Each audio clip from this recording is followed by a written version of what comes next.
আসসালামু আলাইকুম। এটি হলো টাঙ্গাইল জেলার গোপালপুর থানার ২০১ গম্বুজ মসজিদ। এটি বাংলাদেশের অন্যতম একটি মসজিদ।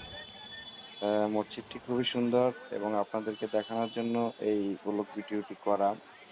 যদি এই মসজিদটি আপনাদের ভালো লেগে থাকে তাহলে অবশ্যই আমার এই ভিডিওটি আপনারা শেয়ার করে দেবেন এবং লাইক কমেন্টস করবেন। আমরা এসেছিলাম ঈদের পরের শুক্রবারে।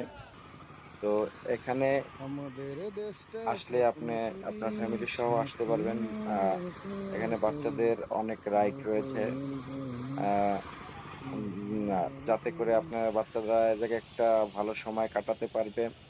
এবং যারা শহরে থাকেন তারা এটা একটি গ্রামীণ পরিবেশে, একেবারে গ্রামের ভিতরে আপনাদের অবশ্যই ভালো লাগবে।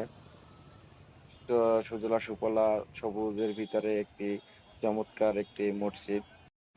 তো আশা করি আপনারা আপনাদের ফ্যামিলি সহকারে আসবেন। চলুন আমরা এখন মসজিদের ভিতরের দিকে যাই। এখানে প্রচুর পরিমাণে মানুষ এসেছে, কারণ ঈদের ছুটি ছিল, প্লাস আমি যেদিন আসছিলাম সেদিন শুক্রবার ছিল। আমরা নামাজের আগে এখানে উপস্থিত হয়েছিলাম। তো নামাজ পড়ার জন্য আহ, আমরা উজুখানায় গেলাম। এটি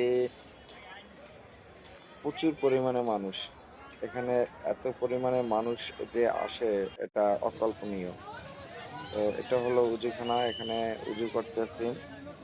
উজু টুজু শেষ করে আমরা এখন মসজিদের ভিতরে প্রবেশ করব। এখানে একটি কথা বলে রাখি, এখানে মহিলাদের নামাজ পড়ার জন্য আলাদা ব্যবস্থা রয়েছে। নিচতলা সম্পূর্ণ মহিলাদের জন্য এবং দোতলা পুরুষদের জন্য। আমাদের সাথে যা মহিলা থাকলে অবশ্যই আমরা মহিলাদেরকেও নামাজ পড়তে বলতাম। হাজার হাজার মানুষ। এখন মসজিদের ভিতরে প্রবেশ করতেছি, দেখি মসজিদের ভিতরের অবস্থাটা কি। এটি হলো ২০১ গম্বুজ, গোপালপুরে অবস্থিত। ওয়াও!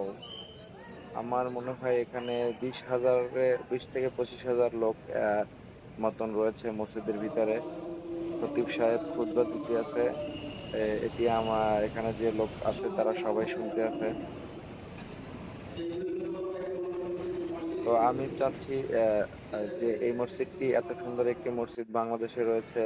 আপনারা সবাই এই মসজিদে শেয়ার করে দেবেন ভিডিওটি, যাতে এই মসজিদের ভিডিও দেখে এখানে মানুষ আসে এবং নামাজ পড়ে, যাতে আপনিও সওয়াব পান। আর আমি যেহেতু কষ্ট করে ভিডিওটি করছি, যাতে আমারও একটু উপকৃত হই।